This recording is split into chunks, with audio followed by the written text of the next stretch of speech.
大家好，我係 Miss Farley，今日會同我嘅小助手 Ellie 一齊同大家話雪人。你哋準備好未呢？準備好嘅話，我哋就開始啦。首先要畫佢一個圓圓嘅頭，好似一條橋咁樣。然後我哋左邊同埋右邊畫一個小括號，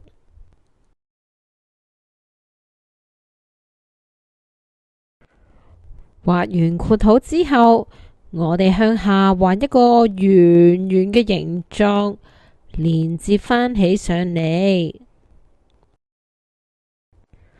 之後我哋喺中間上下都畫一條彎彎嘅線，將佢連接埋一齊。第二條，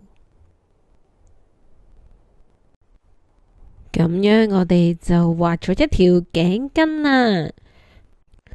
我哋為呢一條頸巾加一啲細節先，可以喺頸巾下面加兩個長方形，呢條頸巾就完成咗啦。畫完頸巾，我哋可以幫佢加其他裝飾。我哋可以畫兩個圓形做佢嘅紐扣。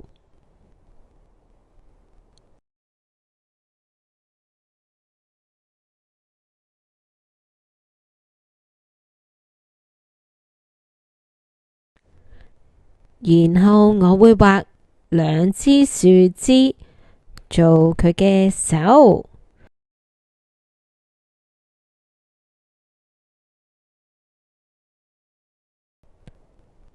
畫完一支之後，畫另一邊啦。一、二、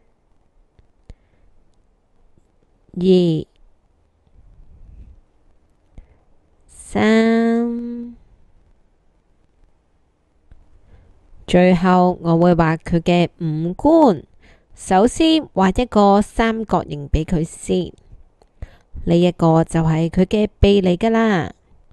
跟住我會畫一個彎彎嘅嘴巴，然後我就畫佢嘅眼睛。我用咗兩個黑色點嚟畫佢嘅眼睛，你哋都可以改變佢嘅表情㗎。一個超可愛嘅雪人就畫完啦。而家我將會同佢有顏色。首先我將佢嘅鼻油成橙色。然後我會將佢條頸巾油成藍色。小朋友，你哋都可以揀其他顏色嚟油㗎喎。